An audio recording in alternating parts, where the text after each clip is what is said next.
Hey guys, how you all doing? Can you remember what we look like? I feel like we need to introduce ourselves because it's been that long. Clara, beautiful Clara, how are you? I'm great. So happy that the season is finally starting. Happy New Eurovision year, guys. I know, OMG, right? Like it's, for those of you that don't know Eurovision that well, and we're saying Happy New Year, and you think, what the hell is wrong with these two lunatics? It's because it is kind of like Eurovision New Year. So as of today, any new songs that are published that haven't been published or performed before are eligible for Eurovision 2022. Obviously, as long as they meet all the rules, like the 3-minute rule, etc., etc. So, Happy New Year! Eurovision 22 is finally starting here. We've got to say hello to DJ Paradise, Sarah O'Halloran. Hello to you. You got your last ICDL exam. I have no idea what that is, but it sounds difficult. So good luck with that. We've got Serdian Gavrilovic. Hey, how you doing? Hi. Great to see you back. We've got Emanuele Fieroni. Ciao. Hello to you. Sarah Halloran is saying about Belarus being suspended from Eurovision. They have, or we can talk about that tonight because we probably won't be seeing Belarus in Eurovision for a few years. We've got, hey, Kane Allen, how you doing? Guys, we want to know as well, how's your summer been? What Eurovision tracks from this year have you still been streaming? I hope all of them, because these artists still need your support. And yeah, what's going on in your world? This is just a catch up for us.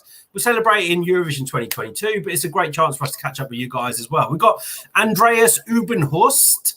Hello to you. I'm going to guess where you're from, and I'm going to guess Belgium. Have I got that totally wrong? Oh, I was going to say like Sweden, Norway, or a Nordic country. Oh, yeah, maybe Nordic country. Let's know where you're from. We've got Jade Funky Coughing. Hi. Well, we can't wait to talk about Eurovision either because we've had our little summer break. So we're excited to be back. Andreas. Germany. You were closer. I wasn't too far away. Guten Abend from Germany. Great to see you here, and commiserations for your performance at Eurovision. I feel you. I'm from the UK. Clara feels you. She's from Spain. We all had something to be miserable about. Well, no, we didn't. Måneskin won, so nothing to be miserable about. To be fair, out of all of those 0 points from the audience, Germany was my favorite song. And he was great, actually. Do you know the worst thing is that I've totally forgotten what his name was? Jendrik, that's it. He was such a personality, and he was just enjoying it.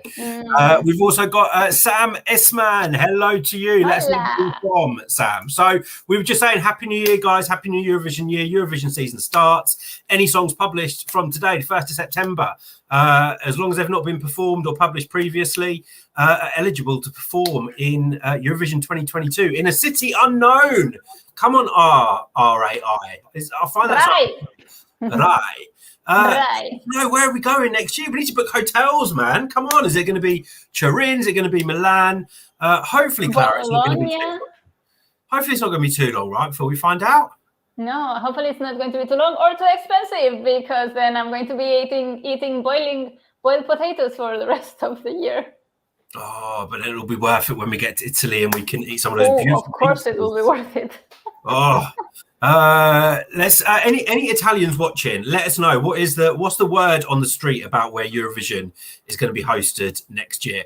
I know loads of fans have booked like accommodation in loads of different cities and are totally kind of like booking out Airbnb and booking.com, and we haven't, because we always wait to see where it actually is, because everyone just starts cancelling it and they make it more expensive for everyone else. But I think everyone's just so excited about going, like having the opportunity to go next year.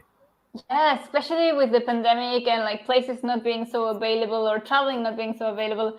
This is the opportunity to make a fantastic Eurovision, and it's the perfect time for traveling and like listening to music and getting inspired to live once again. Yeah, I mean, it's, but there probably will be restrictions as there was in Rotterdam, but we really hope that so many of you get the chance to travel to Eurovision next year, and we're sure it will be possible. And we've got our fingers crossed for our Aussie friends as well, because obviously, it might be difficult for them to travel over, but we've got fingers crossed for Aussie friends that they'll be able to travel over as well. Emanuele, you're saying you think it will be Milan and Bologna? Okay. Cheap flights. Ryanair has cheap flights to Milan, and Bologna is like a cheap city compared to the rest of Italy. So I like where this is going. Yeah, I may be talking for myself, but I just don't care. I'm just happy to be in Italy, really, whether it's Milan or Bologna, wherever. I just can't wait. And time is going quickly. It's already September. Tic-tac, premessuri. We dance. Let's have a look. Enrico, hello to you. Pignataro. In Italy, we talk a lot about Turin and Bologna, but Milan and Rimini actually was one that I heard about. So Rimini, I may have got this completely wrong, but I think that's near to San Marino as well, but I may have got the city wrong. So someone can correct me. This is the year where I learned Italian geography. Yeah. We've got ESC Harman, you're saying Turin, Milano or Bologna. We've got Adrian Petrikovsky. Hello to you. Well, of course, because we've got Junior Eurovision. First, yes, indeed. 19th of December, I think, in Paris. It is very, very near to Christmas, and you can see that in their logo this year as well, which I have to say I really like the logo for Junior. Very elegant. It's very stylish. I like it very much. Yes, indeed.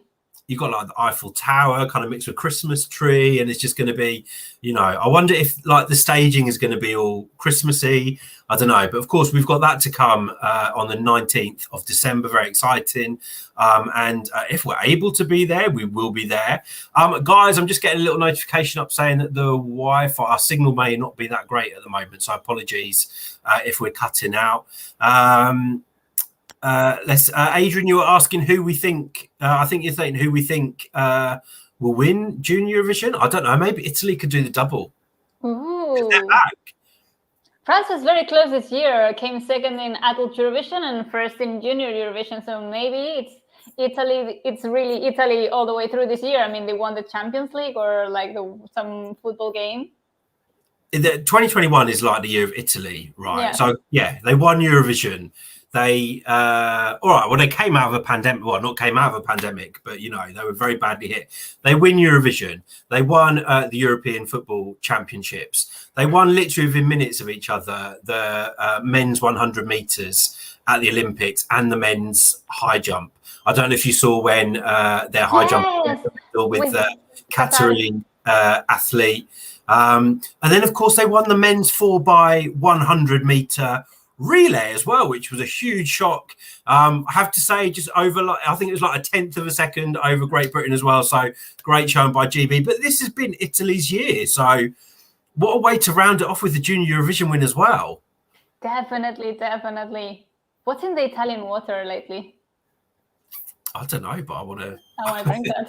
Well, I'm looking forward to trying lots of Italian things. Let's be honest. Why are we happy we're going to Italy? We know the heat is getting higher. Yeah, it'll be hot. Okay, yeah, Rimini is near San Marino. Thank you, Emanuele. I hope I'm saying your name right as well. Let's have a look. ESC Harman, we're very well, thank you. We were just talking about possible host cities, and I'll be honest, I don't know a lot about the host cities. In my head, I've always thought it was going to be in Turin, but I guess things will change. So I'm just happy to go wherever. It'd be nice to go to a city that I've not been to, and I've been to Rome before. I've visited Milan. I've never been to Turin. I've never been to Rimini, and I've never been to Bologna. So I'd be more than happy with any of those. Personally, I wanted to be in Bologna because my sister is doing her PhD exchange in Bologna from, I think it's January to April. So that's very convenient for me. How many people can you have staying in her place? Well, I mean, she's going back in May, so maybe we can take over her flat. I like your thinking. We'll keep that to ourselves, though. Don't you get wind of our idea. Guys, we have to say hello to Jess. Yes! Not very well today. Jess needs a Eurovoxx hug because she's not She's not very well, so that's why she's not joining us. But it's not COVID, don't worry. No, it's not COVID. Hey, Yusuf, long time, buddy.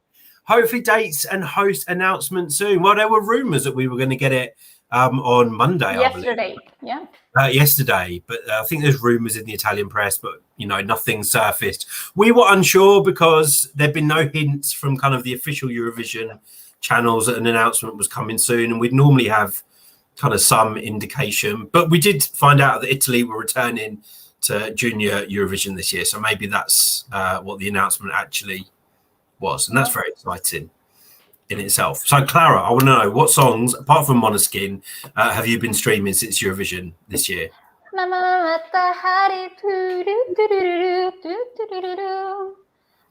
Definitely Matahari and Blind Channel. But you know what, something very interesting, that in the Eurovision playlist, in the official Spotify playlist, after Matahari you get Go Away Shum.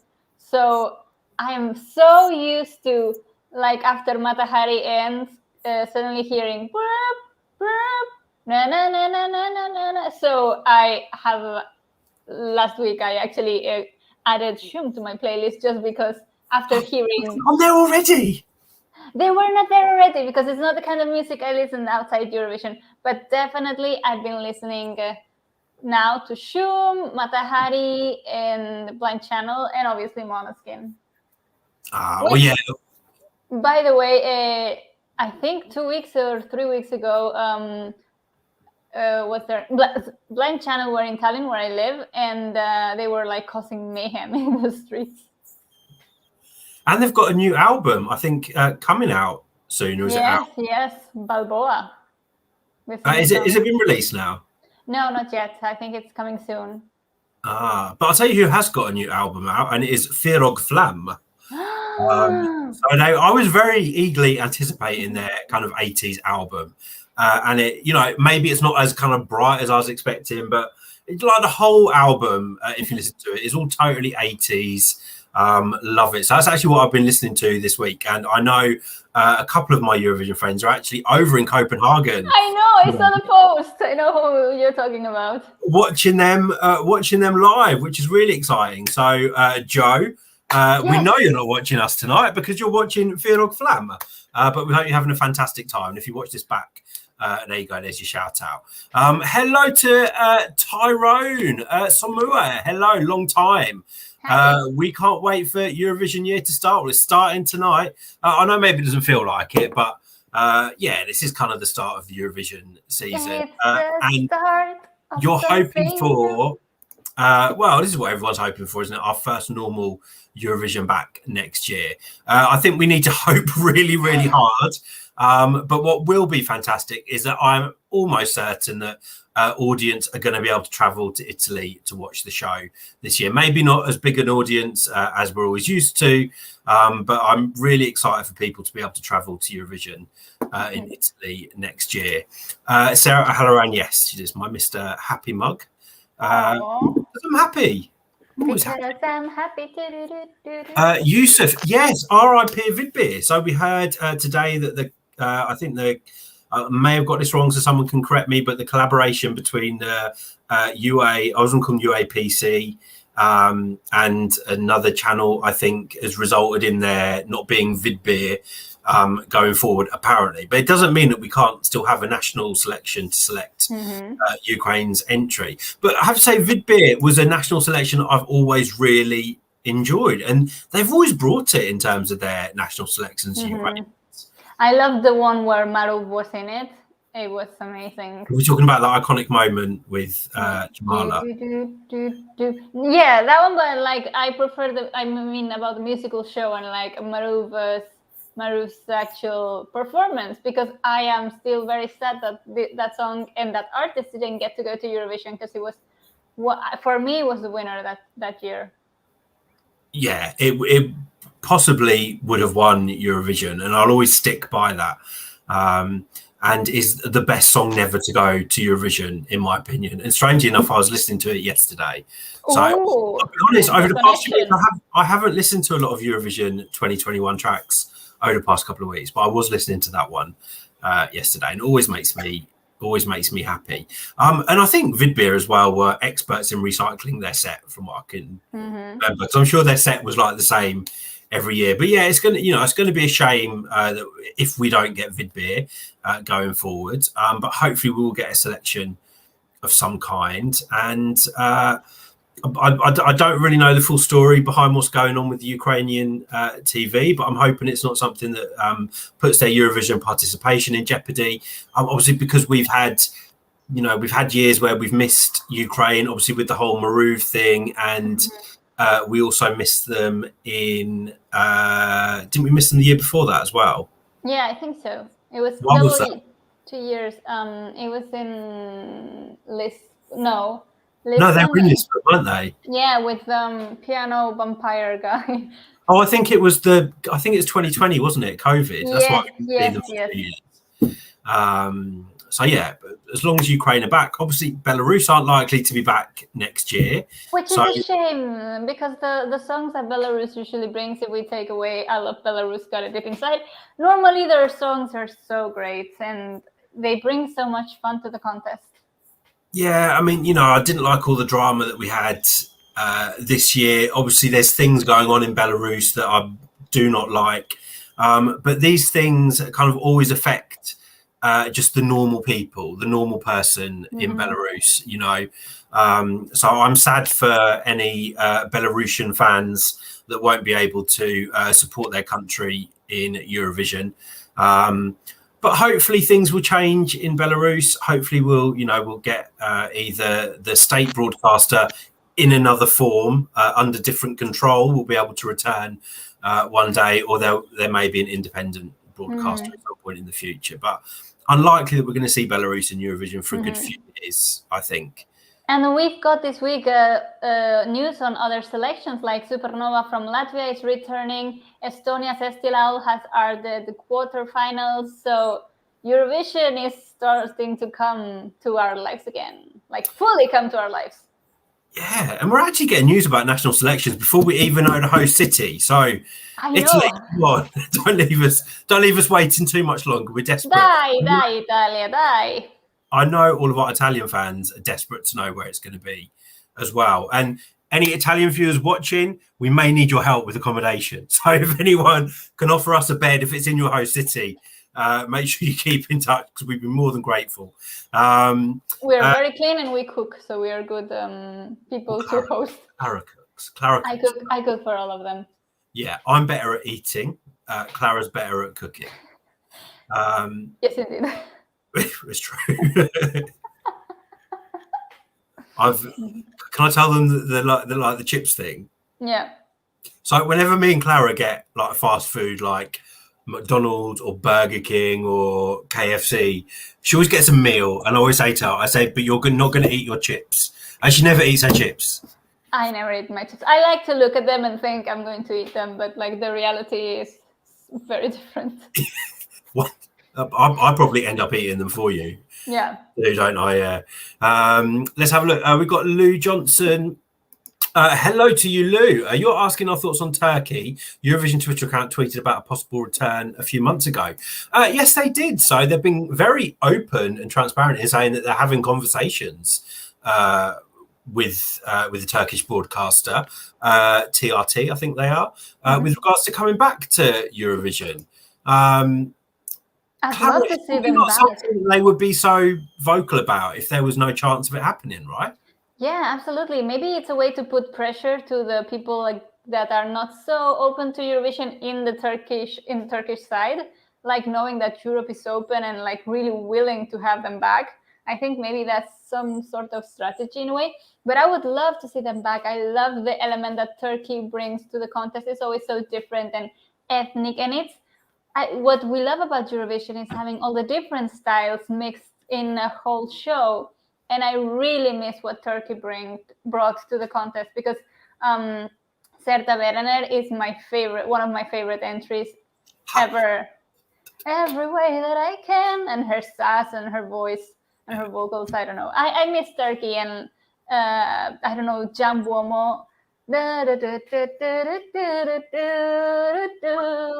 I can't believe I'm actually belly dancing down here. Yeah, and Dum Tek Tek, I don't know. Those songs are epic. Those songs are part of our Eurovision culture. So it's so. I'm so looking forward to have that again in the contest. Yeah, and those kind of songs have been missing, not only from Turkey, but over the past few years, we've really missed that kind of vibe. Yeah, like that ethnic kind of, Balkan. I know Turkey's not in the Balkans, before anyone says, but kind of, we get the typical, like the Balkan countries, we get like Greece, we get Turkey, and, they'd all have a go at that kind of like really ethnic sounding song. And I'm just going to put down here on the record, I hate using the word ethnic for this type of music, but I can never ever think of another word to use. But you guys know what I mean, like, the really authentic drums and the beat that you would only get from countries like that. And it's all become like a little bit more mainstream, and maybe Turkey coming back, we would get a bit of that flavour re-injected into Eurovision.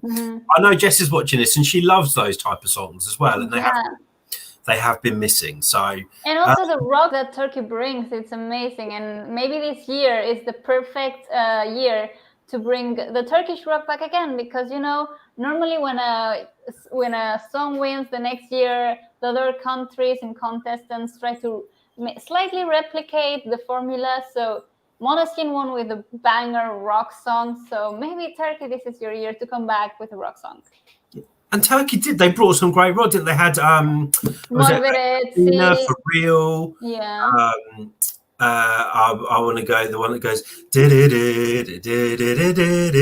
Mörveretsi with Delhi. That's it.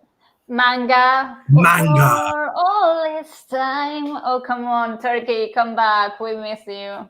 Oh, with one of those kind of songs as well, actually. That's what I'll be feeling from Turkey this year. I'm pretty confident it's going to happen. Definitely. I really want to see Turkey back. And Jess wants to know what was our favourite Turkish Eurovision entry. So it's the one that I really badly just sung. I still can't say it. Mörveretsi. It means different shades of purple, actually. Ooh, that's my favourite. Yeah. My first favorite would be Every Way That I Can by Desert of Erener, very closely followed by Mörveretsi. And Manga always gives me like going, and then Dum Tek Tek. Can you feel the rhythm in my heart? It keeps going. Dum Tek Tek. See, actually, I wasn't a huge fan. I'm going to get cussed for this, but I wasn't a huge fan of Dum Tek Tek.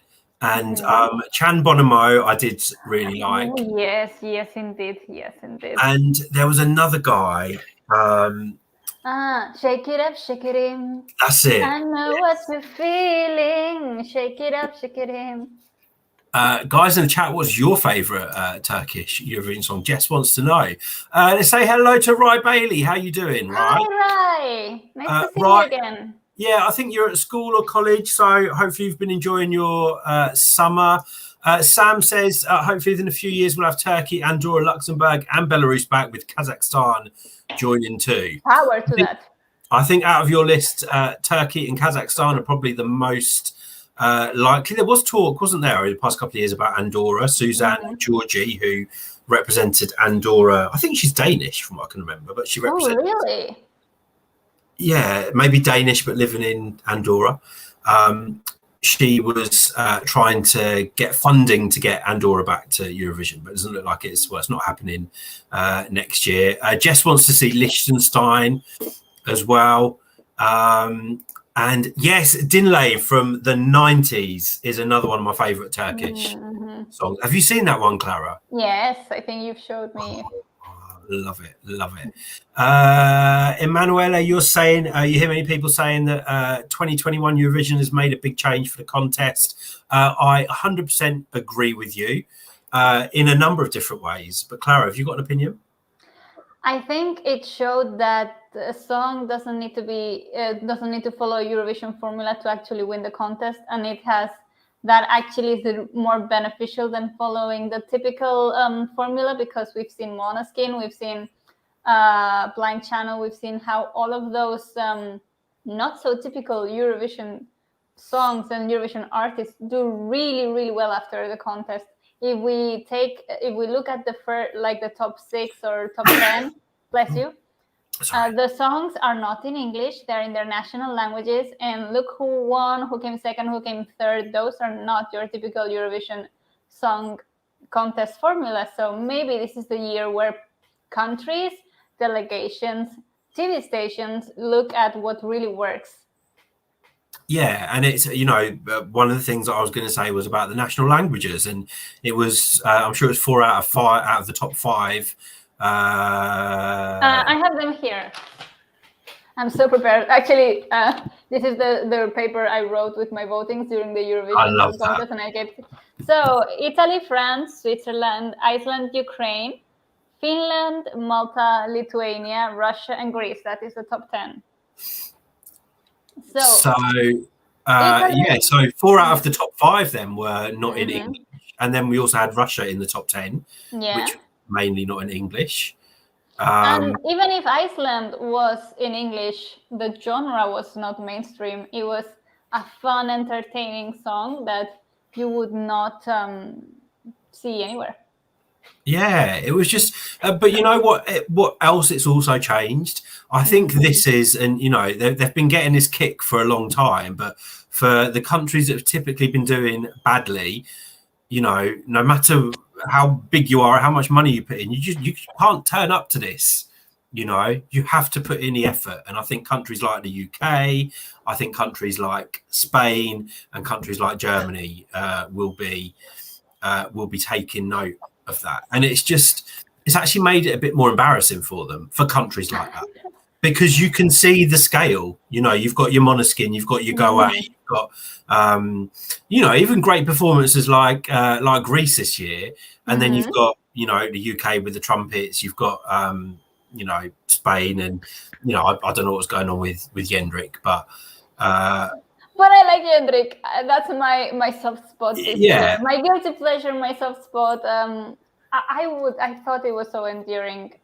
Yeah, but for me the scale was bigger, from just okay to fantastic. The scale has been stretched, and so I think many more countries are going to need to bring their A game next year, and not their C, D, E game as some of them have been doing. Yeah, I think this was the case, for example, for Germany. If he had taken part in a past Eurovision, maybe he would have gotten a better position. It was just that this year there were outstanding songs, like really outstanding, and it's what you say.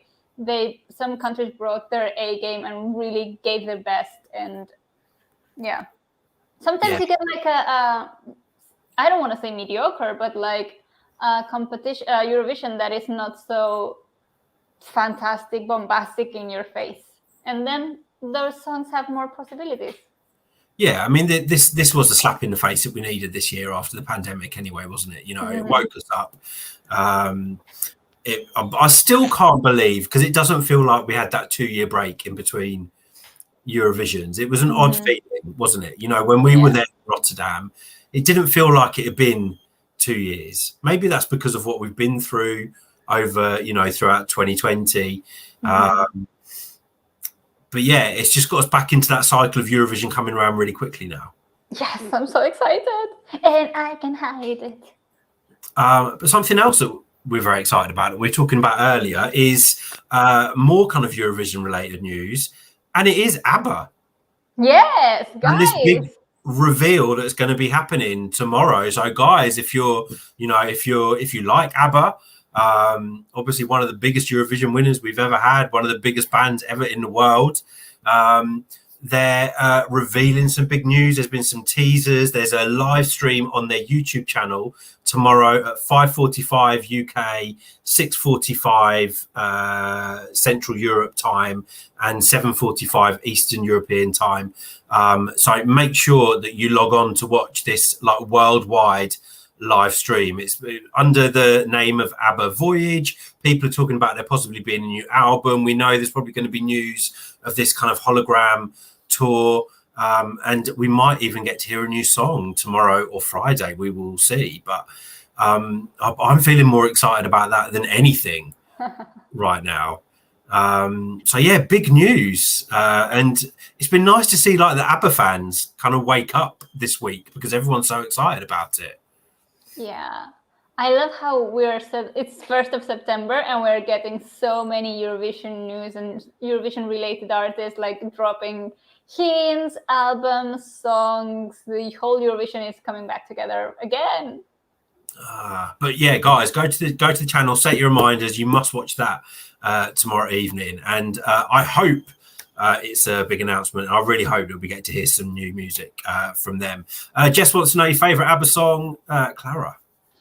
Oh, that's so hard. That's so unfair. Maybe Chiquitita. It always warms my heart and breaks my heart at the same time. It's beautiful, that one. I love the end where he goes.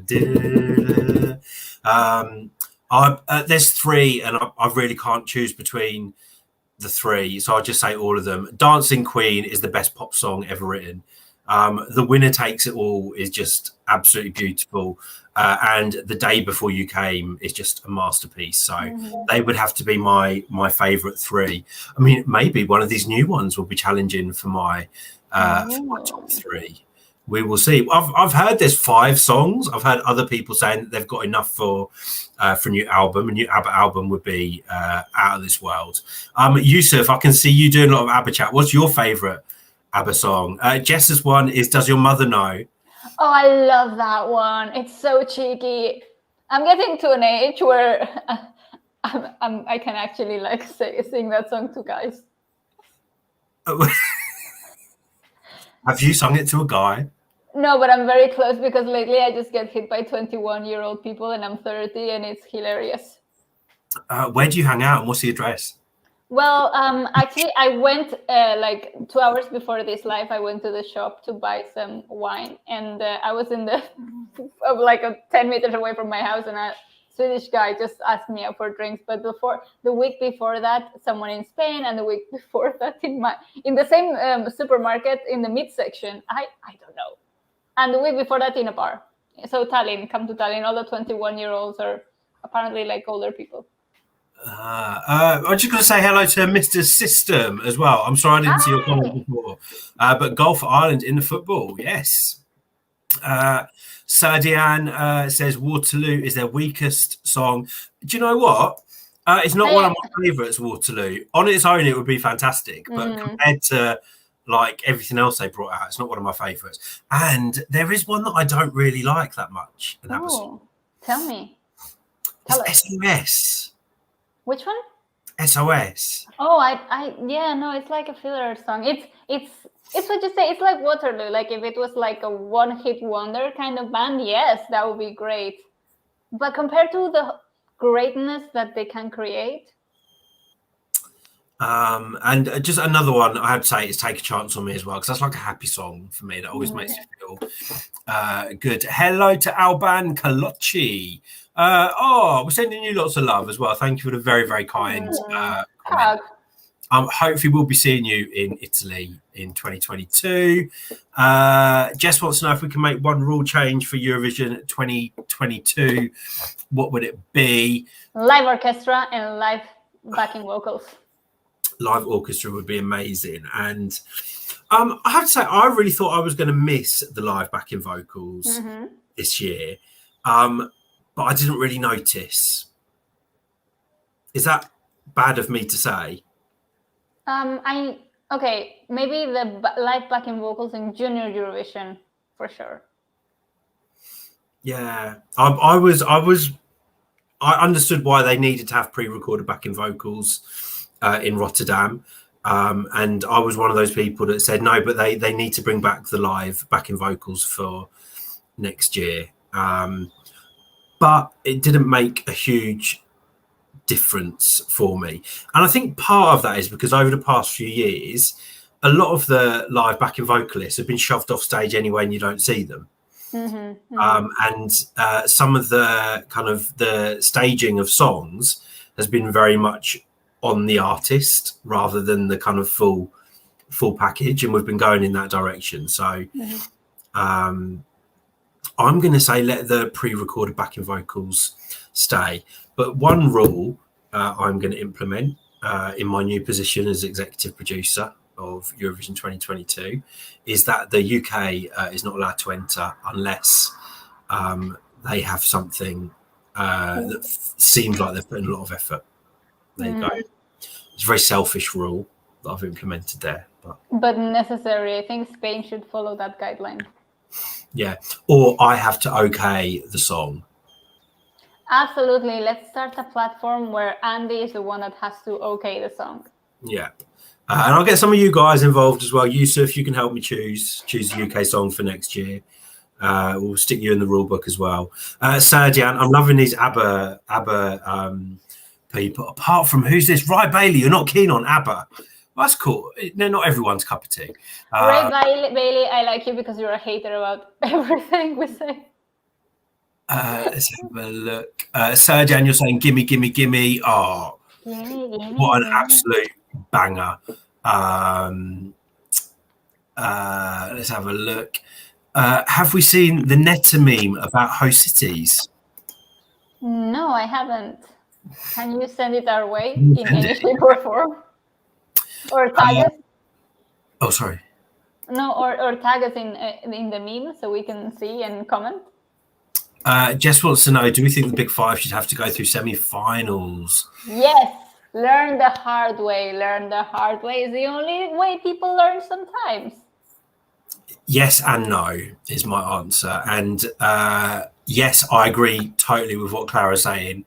But the no is because I understand why there is a Big Five, kind of with the financial thing and the size of the audience that the Big Five bring with them. So I can see the pros and cons to both, and I also understand why some people hate the fact that there's a Big Five and why should these 5 countries get an automatic ticket to the final. And I totally get that, but I also get why they get an automatic ticket. We've got Beckett Fitz. Hello to you. How you doing? How's your summer been? Serjan, you're really hoping UK and Spain will benefit next year. Let's keep our fingers crossed. I mean, the whole Spanish delegation has changed. We have a new head of delegation, a new head of entertainment. The whole Spanish TV structure has changed, so there's hope. And you've got this festival as well. Yes, the Festival de Benidorm, and I'm very curious about it. Yeah, no, that'll be exciting. It's happening. I can't remember the dates, but it's happening earlier in the year as well. In my head, I've got February, January. Yeah, I think it's February, sometime along that. If I'm mistaken, then I'm a bad Spanish and you can take my passport. So our thoughts on the rumours of BMG cancelling their Eurovision involvement. So I don't know if you'd have heard this, Clara. Oh, no. But there have been rumours over the past couple of days that apparently this 5-year contract between BMG and the BBC for them to select the UK's entry has come to an end. I don't know how true. It's a rumour. There's been no press release. There's been no information from either the BBC or BMG. If it is the case, then I hope they maybe partner up with someone else. With Universal, because they own Eurovision, or at least 3/4 of Eurovision. Yep. And also, if it's true, I hope we don't go back to the budget kind of selection methods that the BBC has used in the past. And I will always be one of those people to say, you know, let's maybe look at a different channel hosting Eurovision UK. Yeah. Or even, a partnering up. Maybe ITV could host the selection show. I don't know. There must be a better way to do this because it's not working at the moment. So,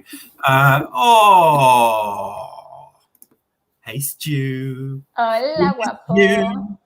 We miss Stuart. We miss you. Stu, where are you? I don't know where you are.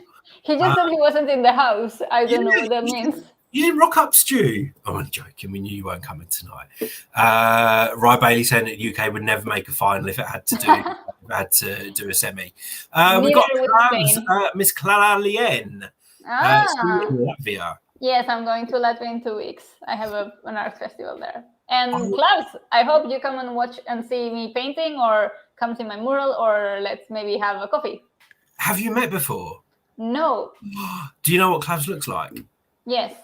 Oh, right, okay. I was going to say, like, he could, like, turn up and you wouldn't know it was him. But if you know what he looks like. Klaus, make sure you go there and you go and say hello. and take her up on that coffee. Don't buy her chips because she won't eat them. Like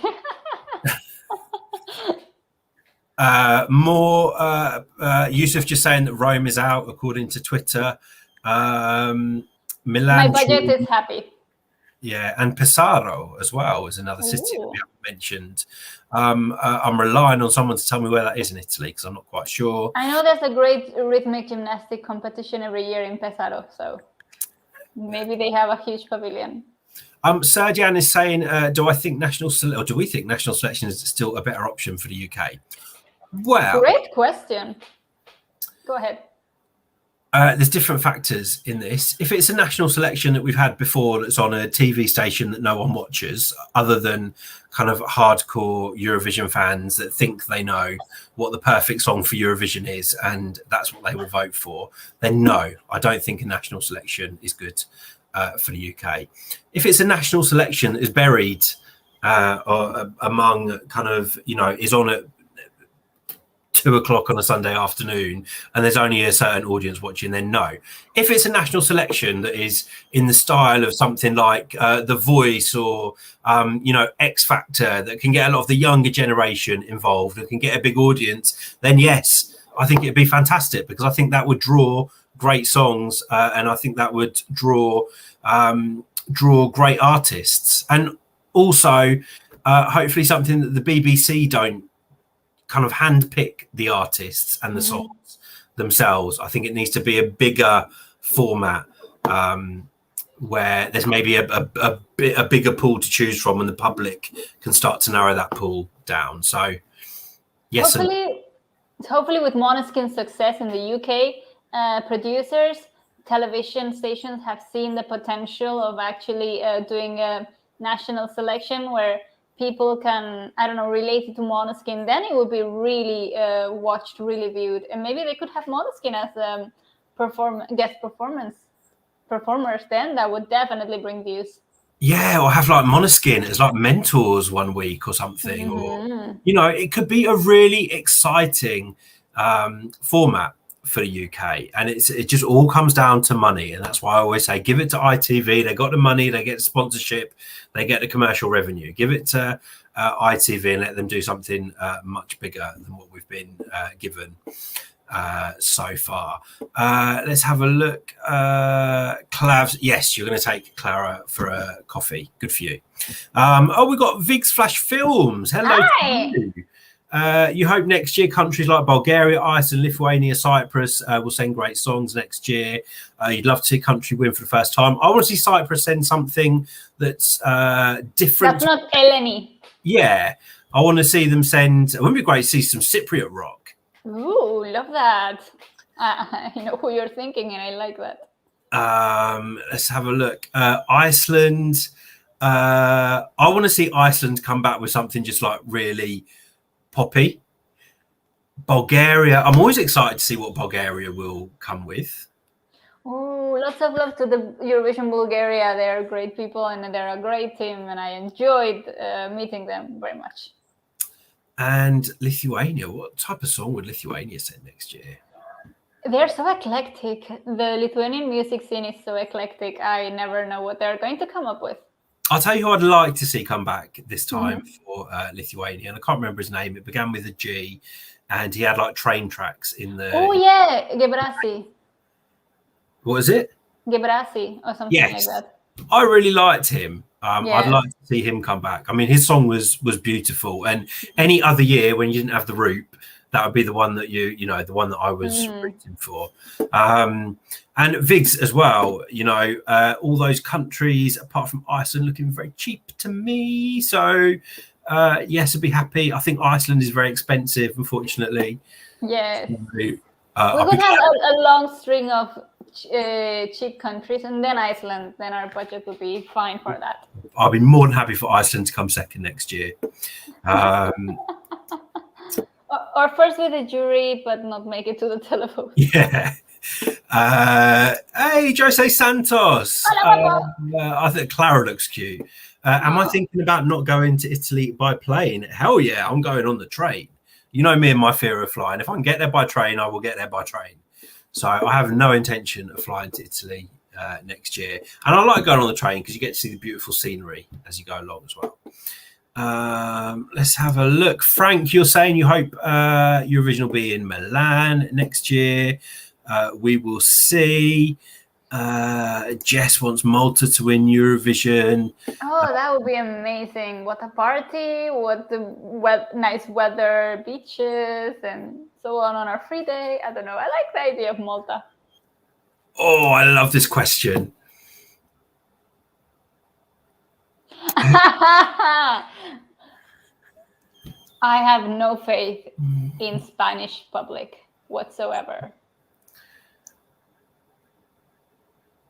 Yeah, I don't know. I probably don't have faith in either, to be fair. It depends. Like I say, you have to be clever with programming because depending on what channel you put a show on, depending on what time and what day you put a show on, you've got a completely different audience. So it depends which public, because I can tell you that the audience that voted for Scooch and Daz Sampson, you know, in the UK were, you know, I seem to remember that those shows were on like a Sunday afternoon, you know, when the people that are like the biggest audience for music are probably still in bed nursing hangovers, you know. So I trust the UK public because the UK public have made some really great choices, not in terms of Eurovision, but X Factor winners, you know. So, and I don't know much about the Spanish public, so I'll let Clara. I trust so little in the Spanish public that I'm not living in Spain because I don't like the choices they do in general as a country. So I think I would trust more the British public. And here is my passport resigning for my nationality. I'm just going to throw it in there that I was watching a program about Monaco recently, and I want to be like a Monegasque citizen, and it's like the most impossible citizenship to get. But anyway, and if I was, I would bring Monaco back to Eurovision. Kane says using BBC Introducing would be a good shout and look for something indie and unique as opposed to the bland pop songs we've had for a while. I think that's what we need, something different. I don't know BBC Intro. Oh no, actually, isn't that how they chose Molly? Yes. Was BBC Introducing, and that was a good song. That was a song to be proud of. No, I think BBC Introducing is a really good platform. I've heard about it a lot, and the songs that came from it were really good, and the bands that came from it were really good. Yeah, Yusuf as well saying BBC Introducing. Clavs, you prefer tea over coffee? How British are you, Clavs? I'm quite sure that in Kuldiga there's places that serve both tea and coffee, so everyone can be happy. Is it tea with milk though? Because that's like the proper way to drink tea, right? With milk. Let's have a look. I'm just having a look. We're gonna have to wrap it up because we're gonna wrap up tonight. And Beckett Fitz wants to know how would we feel about Iceland winning this year and Switzerland the year after. So do you mean Iceland winning in 2022 and Switzerland? They're two very expensive countries, Beckett Fitz.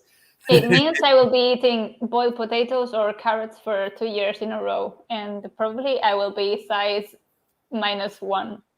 Normally, it wouldn't be a factor for me, like how expensive a country is on whether they should win Eurovision or not. But guys, we spend a lot of money going to Eurovision every year, so the cheaper, the better for us.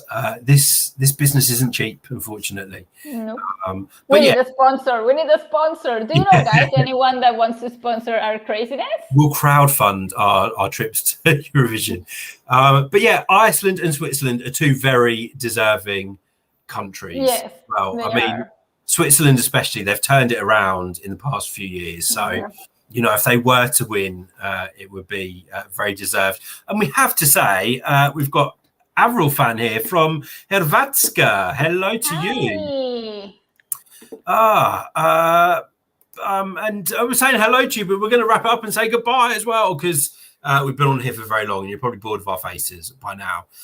Guys, if there's one thing you can do tomorrow, watch this Abba thing on YouTube tomorrow evening. you can see how excited I am about it. And yeah, we will catch up with you very soon because Eurovision season started. So you're not going to get rid of us now. And guys, one more time, please send Jess lots of positive vibes. She's not very well, so she needs a big. But it's not COVID. It's not COVID. And yeah, thank you, Jess, for joining us tonight because we know you're not feeling the best. So, guys, we'll see you soon. Bye. Bye.